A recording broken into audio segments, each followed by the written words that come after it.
10, dropping back by a couple of car lengths. Looks like he's playing with the Rocket Randy Russell as he continues to make Russell look for a lane around the 10 car. And we talked earlier about how hungry the 72 of Russell is to get a feature win. You can see it here in the heat race. He is bouncing off the back end of the number 10 of Cebulski. He wants by that car, and he wants him out of the way. This time across the line, the cross flags come out halfway through this Thunder Car qualifier. Steve Perry leads the way in number 8. Rick Burbridge, the number 2, running in second. Dennis Cebulski in third. Randy the Rocket Russell runs in fourth. Then 89, Bob Chenoweth completes the top 5. And just behind him, the Iceman, Brad Collison, and that London Recreational, number 13.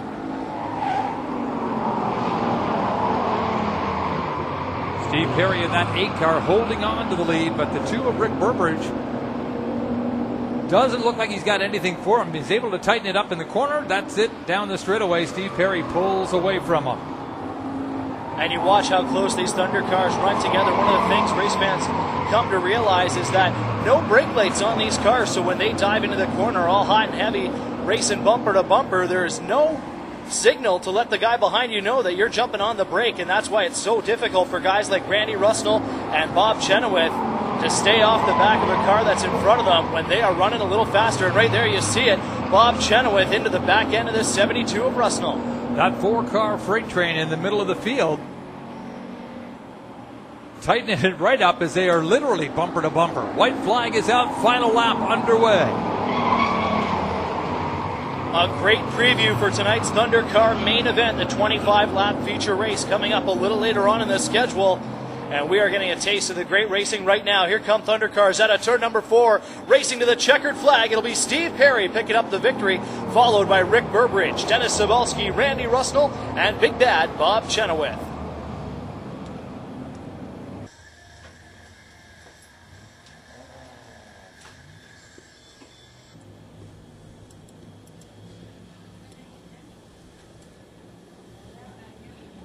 Thunder Cars picking it up now as they come out of turn number 4. Down the front straightaway. Green is out.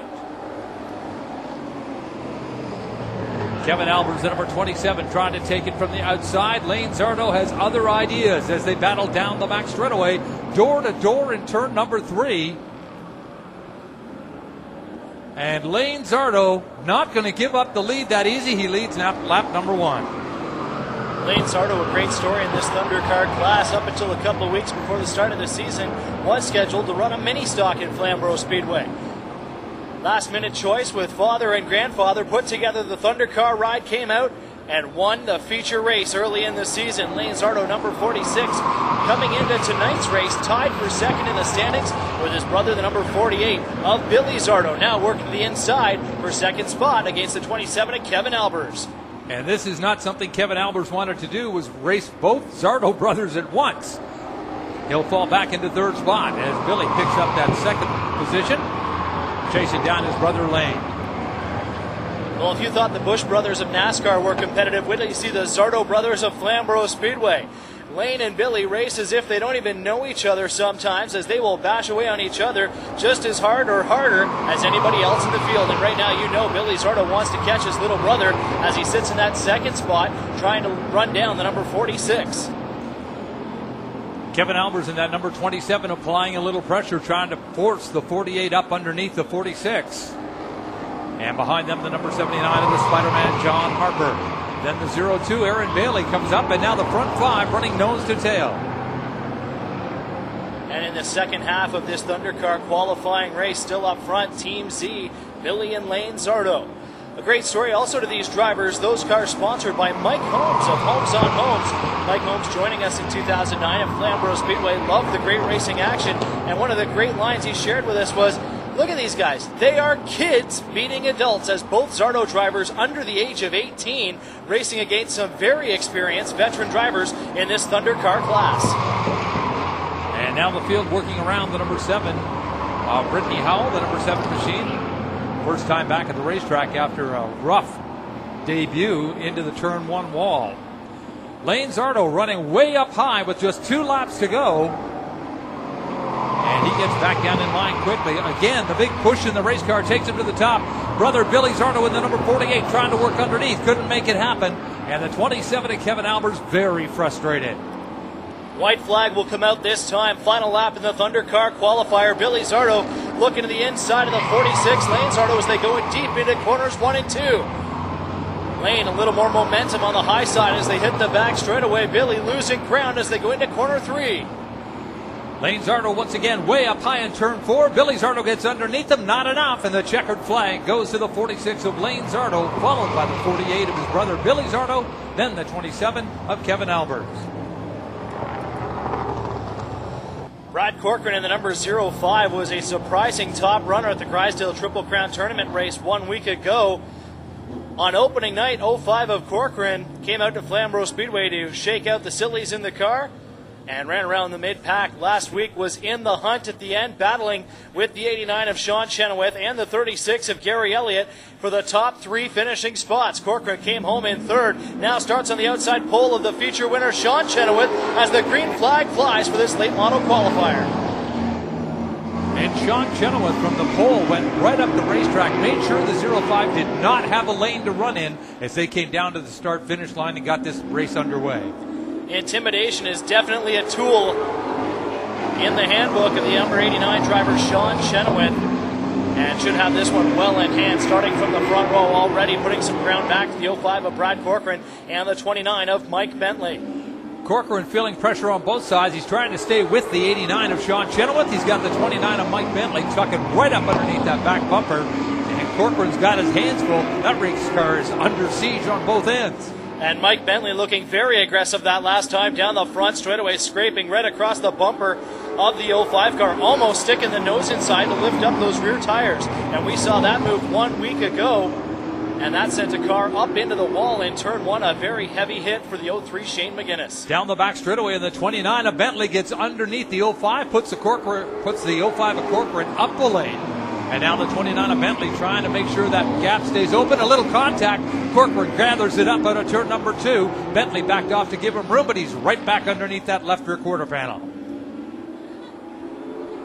Brad Corcoran, the 05, fighting hard to hold on to that second place running position in front of the 29 of Mike Bentley. And he may be smarter to let Bentley go as these two, the fire is getting hot in the battle for second.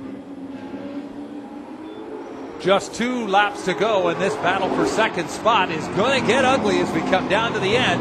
Bentley up door to door with the 05 of Corcoran. Corcoran down the back straightaway, not giving an inch. Well, Mike Bentley started the night with frustration, and it will continue now as he slides up the racetrack. That's going to bring out the caution flag. And a tough break for 29 Mike Bentley.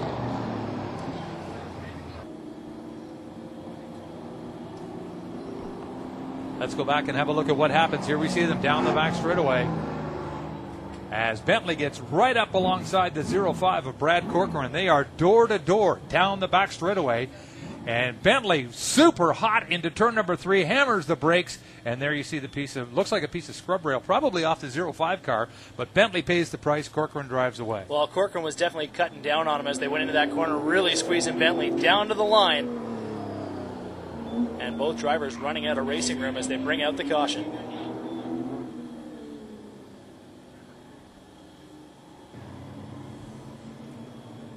So the green-white checker going to make this an interesting finish because Sean Chenoweth in that 89 car had a great big lead. It's all gone now. And the number 3 of Chris Boschler sitting right beside him. And we'll find out very quickly if Boschler has anything for him.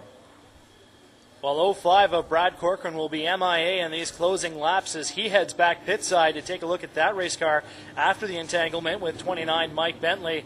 And we'll look for the 05 to rejoin in the main event a little later on tonight. Well, we're down to a 4-car battle to the end.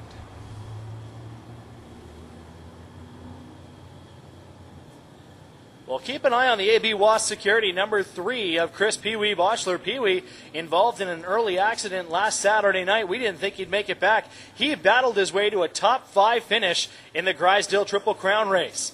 He's now on the outside. Let's see if he's got anything for Sean Chenoweth as the drivers pick up the green flag on the front straightaway. And once again, you watch the 89 of Chenoweth come right up. You see the tires cross that double white line there, just trying to make sure that he's giving as little room to that outside car as he can, but still giving him a racing lane. White flag is in the air. The number 89 Chenoweth once again with about a 3-car length lead on the number 3 of Boschler, the 29 of Mike Bentley right behind him, and then the 50 of Dave Baker. And this one should be no contest for Sean Chenoweth in the automotive truck and tire number 89, cruising around out of turn number 4 to pick up the checkered flag. Chris Boschler, Mike Bentley, and Dave Baker will round out the top 4 and close out this late model qualifying race. On the front row, the fastest recorded car in the Grisdale Late Models, a 15.41 second lap last week for the Quaker State 36, Gary Elliott. He will set the pace here and now alongside the number 5 of Thane Woodside, bringing the late models up to speed at a turn 4. Green flag is in the air. The race is on. The number 8 of Paul House was right up under that back bumper of the 36 of Gary Elliott as they went into turn 1 and 2. And Elliott just simply drove it away. Paul House waiting for something to happen. As it does, the 00 of Jim Gillis goes around down in turn number 3. And the caution flag will fly for the 00 of Jim Gillis, turned around in the wrong direction as the leaders approach from turn number 3. And we'll slow this field down for a restart. On the restart, here we come. The 36 of Elliott, the 8 of Paul House right beside him this time out of turn number 4. Green flag, we go back racing. And it didn't take Paul House long. He read that green flag perfectly and got just a hair of a jump on the 36 of Elliott, enough to put him in the lead as they go down the back straight. Well, Paul House, no slouch behind the wheel, a multi-time champion at Flamboro Speedway and runner-up last week in qualifying as he shared the second place time with driver of the Kubota number 56, the Bull Jeff Stewart. Stewart missing in action here tonight. Paul House is taking up the mantle as he gets around the 36 of Gary Elliott.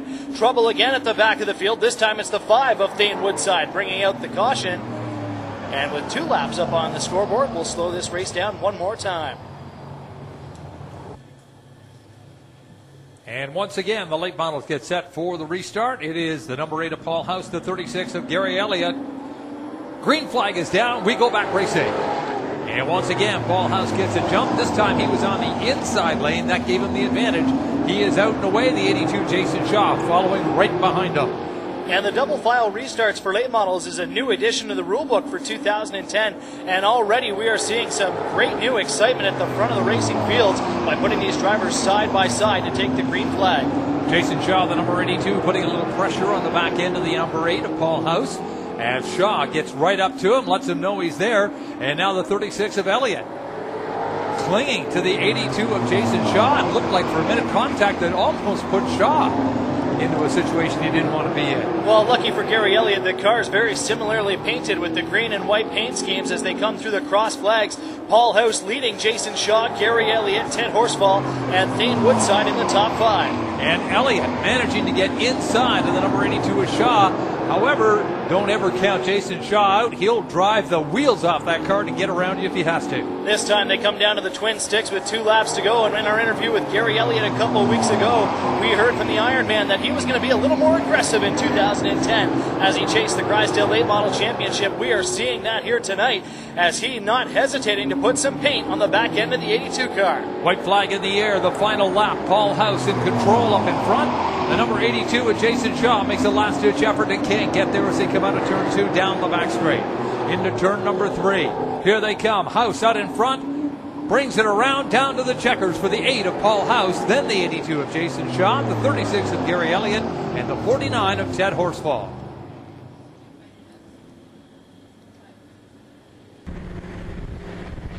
And the single flag goes in the air, alerting the drivers next time around to expect the green flag to start this 25-lap main event for the mini stocks.